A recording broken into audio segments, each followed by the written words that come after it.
Okay, sasagutin naman natin yung tanong na kung ililipat ka na ng company sa probinsya at magiging stay-in, pero hindi ka makakasama kasi ayaw mong mapalayo sa pamilya mo. Okay, ano ang mangyayari dito? Alam niyo po, under the law, meron tayong tinatawag na management prerogative. Okay? So, si employer ay allowed ng batas para i-conduct o gawin o mag-decide ng mga bagay tungkol sa kanyang negosyo na nakikita niyang mapoprotektahan yung kanyang business interest. Okay. Pero itong malawak na saklaw ng management prerogative na to, itong management prerogative kasi kasama dito yung schedule, job assignment, so pwede kang ilipat ng lugar ng trabaho, kasama yan. Okay? Kasama yan sa malawak na saklaw ng management prerogative. Pero ang management prerogative na ito ay limitado o hindi absolute. Anong ibig sabihin? Limitado in the sense na hindi pwedeng mag-exercise ang kumpanya ng kanyang prerogative na madidefeat or masicircumvent yung karapatan or may paglabag sa karapatan ng manggagawa under the labor code and other special laws regarding employees' rights. Ngayon, paano natin masasabing valid yung exercise ng management prerogative na ilipat ka sa ibang lugar ng trabaho kung saan magkakaroon ng inconvenience sa part ng employee? Kasi syempre malayo sa pamilya, syempre may inconvenience, mahihirapan ka sa transportation, so may difficulty sa part mo. Pero alam nyo po, hindi lahat ng klase ng inconvenience sa part ni employee o kaya yung hirap o difficulty sa part ni employee ay ibig sabihin ay pwede mo na itong i-interpret as bad faith sa part ni employer. Hindi po. Kasi kasama ito sa saklaw ng kanyang management prerogative. Nagiging illegal lang ito kung mayroong bad faith and coupled with o may kasamang demotion. Demotion sa posisyon, demotion sa sahod. Ibig sabihin na bawasan yung sahod mo. Kaya nga, dun sa previous vlog ko, no, nabanggit ko na sa mga security agency or sa mga agencies in particular, kasi may mga kliyente mga yan na provincial based, ganon. So, yung agencies nasa NCR, ililipat ka sa probinsya, babawasan yung sahod mo, that's illegal. Okay? Kasi po yung sahod, dapat hindi yun nababawasan. Kung probinsya ka naman, inilipat ka ng NCR, hindi pwedeng provincial rate ka. Dapat yung NCR rate ang iyong sahod, yung minimum wage sa NCR. Okay? So, kung may bad faith sa transfer na may kasamang demotion sa sahod, okay, bawas sa sahod, magkakaroon na po ngayon ng constructive dismissal. Okay? Constructive dismissal kasi yung transfer ng empleyado ay against sa kanyang karapatan under the labor code. So, paano natin masasabi na in good faith sa employer sa pag-transfer sa'yo sa ibang lugar o sa ibang branch ng kanyang kumpanya?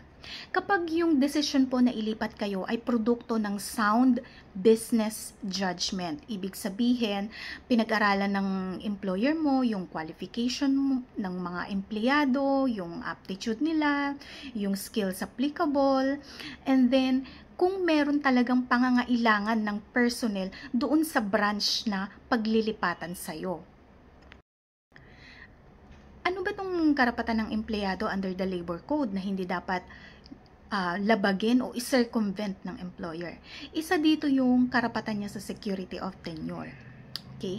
Tama po, ang empleyado ay may right sa kanyang security of tenure. Pero hindi po ibig sabihin nito na wala nang karapatang ilipat ka na employer sa ibang branch niya kung saan sa tingin niya ay magiging mas useful ka sa kanyang negosyo. Okay? So, ibabalanse natin yung right ng employee to security of tenure sa management prerogative na employer na maging useful ka sa kanyang negosyo and in accordance sa kanyang sound business judgment, mas magiging useful ka kung ililipat ka niya sa ibang lugar. Okay? So ulitin-uli natin, ang management prerogative na ilipat ang isang empleyado sa ibang lugar as a product ng sound business judgment attended by good faith na employer ay hindi po labag sa right ng isang empleyado sa kanyang security of tenure. Basta po reasonable yung transfer and walang demotion sa sahod or sa position. Valid po ito. Ngayon, kapag may bad faith sa paglipat sa'yo and binawasan pa yung sahod mo, nagkakaroon na po ngayon dito ng constructive illegal dismissal. So, anong gagawin nyo? Magpa-file na po kayo ng kaso sa DOLE NLRC ng constructive illegal dismissal. And wag po kayong mag-alala kasi yung burden of proof para patunayan na yung transfer ninyo ay done in good faith, produkto ng sound business judgment, reasonable, at hindi nagsisircumvent o hindi lumalabag sa karapatan ng empleyado under the labor code, yung burden of proof na po yun ay kay employer. Siya ang magpapatunay na ginawa niya yung transfer, paglipat sa'yo ng in good faith and in the exercise of a valid management prerogative. So, sa employer po yung magpapatunay na hindi siya lumabag sa iyong karapatan under the labor code nung ilipat ka niya sa trabaho. Kapag hindi po niya napatunayan na yung transfer ay done in good faith, in the valid exercise of management prerogative, na walang demotion sa sahod or sa position, and hindi in violation sa iyong right under the labor laws. Kapag hindi po niya napatunayan, meron pong findings ng constructive illegal dismissal.